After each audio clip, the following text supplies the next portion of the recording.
Hey English learners, welcome back to Easy English Speaking, your favorite podcast to learn natural English through real daily life conversations. I'm Sarah. And I'm Mike. And today, oh boy, we're talking about something that everyone has experienced at least once. A first date that went completely wrong. Wrong. So wrong. Like, painfully wrong. But here's the good news, every awkward moment becomes a mini English lesson. Every disaster, every cringe moment, you'll learn one real phrase that native speakers actually use. Like, I was a nervous wreck, we hit it off, there was an awkward silence, I wanted the ground to swallow me up.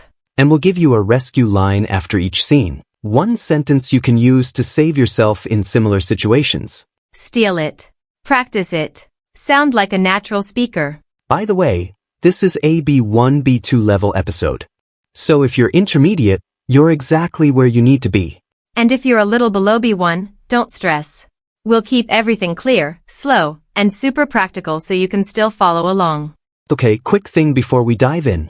If you enjoy learning real-life English like this, hit that like button, subscribe, and share this with someone who wants to speak more naturally. Yes. And don't just listen, interact with us. Tell us in the comments, have you ever been on a bad first date?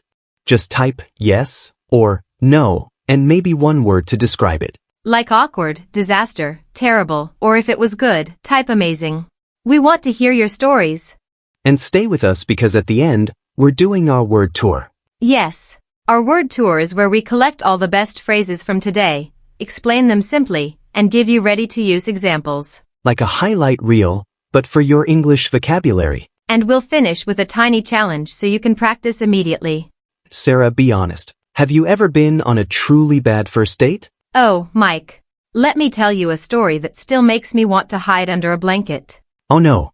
Listeners, get comfortable because this is about to get real. It's educational trauma, Mike. Educational trauma. Okay, so here's how this works. We're going to walk through 5 mini scenes from Sarah's terrible first date. In each scene, you get a real-life disaster, a useful phrase, and one rescue line to help you in similar situations. And we're rating everything. You'll hear the panic meter, how bad it felt, and the recovery meter, how well Sarah handled it. So you're not just listening. You're collecting useful English like power-ups in a game. English power-ups. I love it. Take deep breath, Sarah. Here we go. Scene 1 starts several hours before the date even begins. Yes. So, I matched with this guy on a dating app. His name was Tom. Nice profile, funny messages, we decided to meet for coffee. Sounds normal so far. It was normal, until the day of the date. I woke up that morning and immediately I was a nervous wreck. A nervous wreck. That's when you're extremely anxious and can't calm down. Exactly. I kept checking my phone, changing my outfit, fixing my hair, changing my outfit again. How many outfits did you try? 7. 7 different outfits, Mike. 7. For coffee? I know. And the whole time I'm overthinking everything. Like, what if we don't have anything to talk about? What if he thinks I'm boring? What if I spill coffee on myself? Overthinking means thinking too much about something, usually in a negative way. Your brain creates problems that don't exist yet. My brain was creating entire disaster movies in my head. So, panic meter for this moment? 6 out of 10. High anxiety, but I hadn't left the house yet, so there was still hope. Hidden English of this moment? I was a nervous wreck, and I was overthinking everything. Both very common. Native speakers say these all the time before important events. Mini dialogue time. Imagine your friend asks you about an upcoming date or interview. Hey, are you ready for tomorrow? Honestly, I'm a nervous wreck. I'm overthinking everything. Don't worry, you'll be fine. Just be yourself. Thanks. I'll try to calm down. That's your rescue line. I'm a nervous wreck. I'm overthinking everything. It's honest, it's relatable, and people will usually try to comfort you. Exactly. And after trying on outfit number 7, I finally left the house. And that's where scene 2 begins. So I arrive at the coffee shop 5 minutes early because I didn't want to be late. Smart move. I walk in, look around, and I don't see him. So I order a coffee and sit at a table near the window. Okay, still fine. Then 10 minutes pass. Then 15.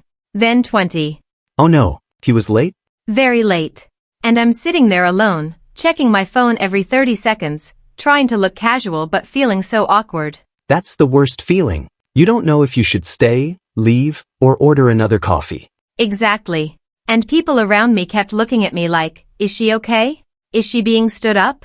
Stood up means the other person doesn't show up for the date at all. I was terrified that was happening. But finally, after 25 minutes, he walks in. 25 minutes late. What did he say? He said, "Hey, sorry, I'm running late. Traffic was crazy." Running late means you're arriving later than planned. I wanted to be understanding, so I just smiled and said, "No problem. These things happen." Very polite. But inside? Inside, I was annoyed. But I didn't want to start the date with negativity. Hidden English of this moment. I'm running late and being stood up. I'm running late is what you say when you're going to be late. Being stood up is when someone doesn't show up at all. Mini dialogue. This is what you text if you're the late person. Hey, I'm so sorry. I'm running late. I'll be there in 10 minutes. Okay, no worries. See you soon. That's your rescue line. I'm so sorry. I'm running late. I'll be there in 10 minutes. Short, apologetic, gives a time estimate. Recovery meter for me? 7 out of 10.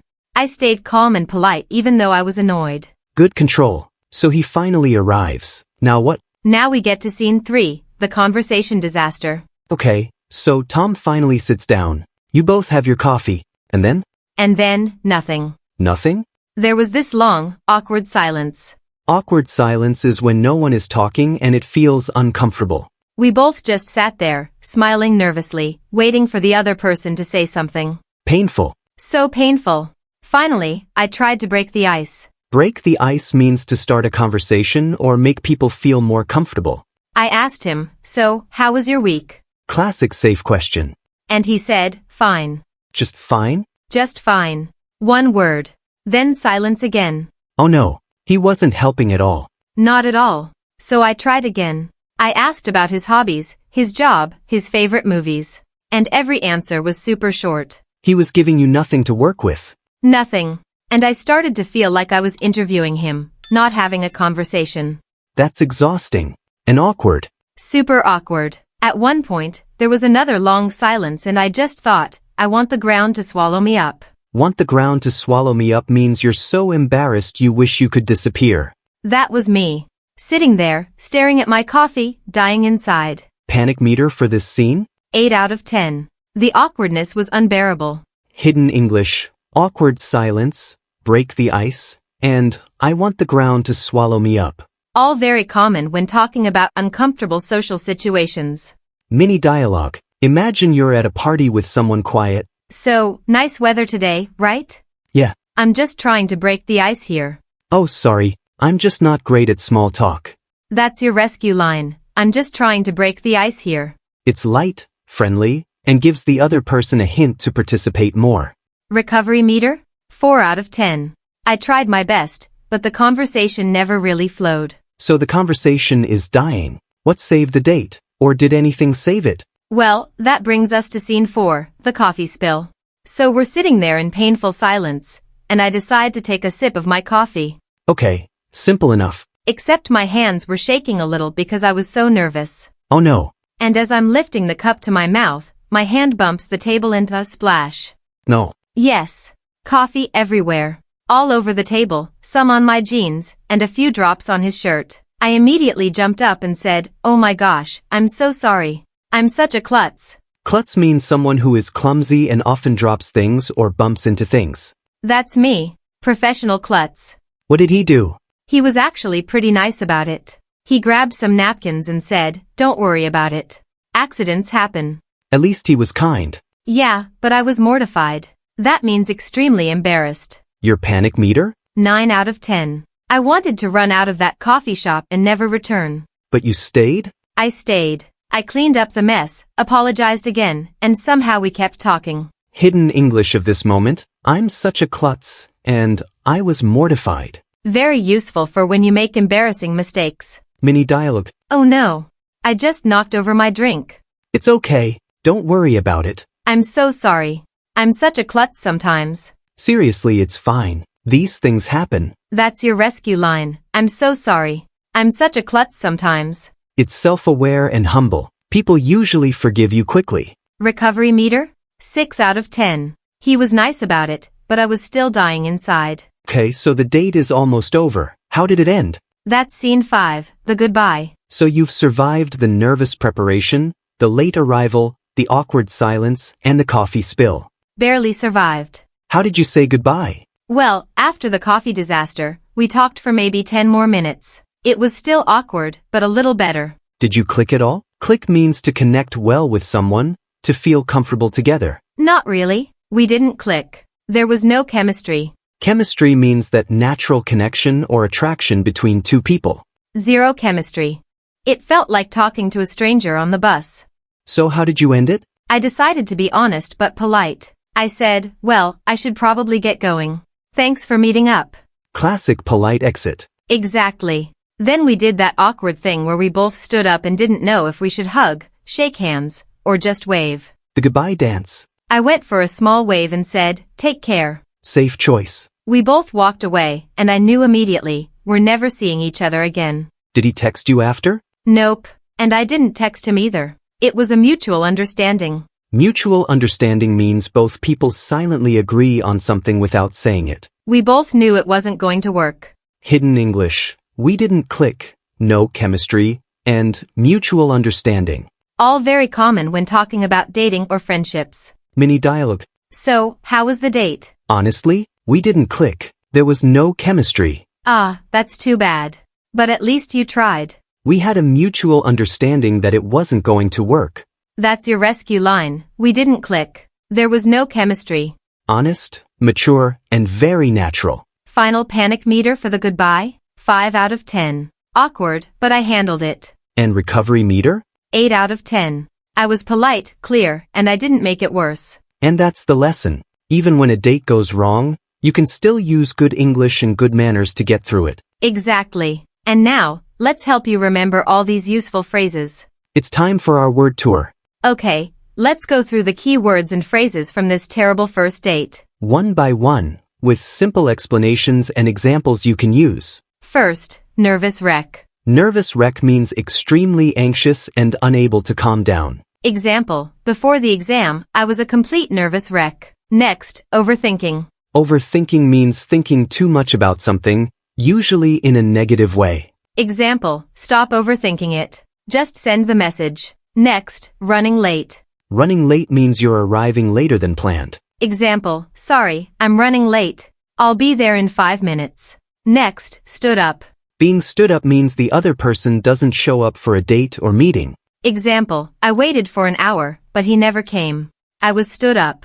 Next, awkward silence. Awkward silence is when no one is talking and it feels uncomfortable. Example, there was an awkward silence after I asked that question. Next, break the ice. Break the ice means to start a conversation or make people feel more comfortable. Example, I told a joke to break the ice. Next, I want the ground to swallow me up. This means you're so embarrassed you wish you could disappear. Example, when I tripped in front of everyone, I wanted the ground to swallow me up. Next, klutz. A klutz is someone who is clumsy and often drops things. Example, I'm such a klutz. I spilled coffee on my laptop. Next, mortified.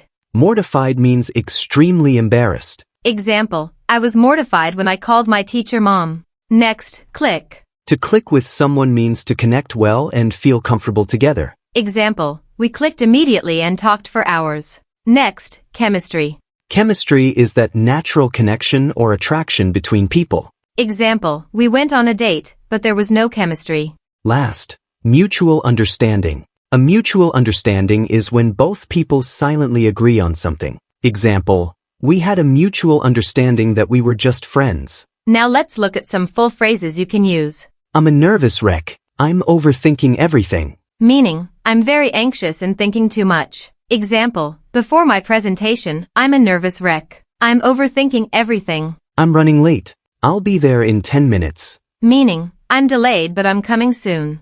Example, sorry, I'm running late. I'll be there in 10 minutes. I'm just trying to break the ice here.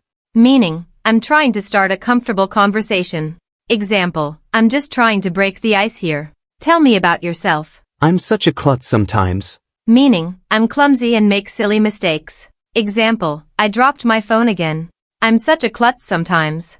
We didn't click. There was no chemistry. Meaning, we didn't connect well together. Example, the date was okay, but we didn't click. There was no chemistry. So those are your words and phrases from our first date disaster. You can't control if a date goes well, but you can control how you talk about it in English. Maybe tonight, think about a time when something awkward happened to you. And try using just one of these phrases to describe it. You can even share it in the comments. We love reading your stories. We really do. And if this episode made you feel less alone with your awkward moments, hit like, subscribe, and share it with a friend. And if you want more easy English through real-life stories, make sure you don't miss our next episodes. This is Sarah. And this is Mike. And you've been listening to Easy English Speaking. Take care of your English. And take care of your heart. Your English journey doesn't end here. Click on the next video or explore the other videos we've selected for you. See you next time.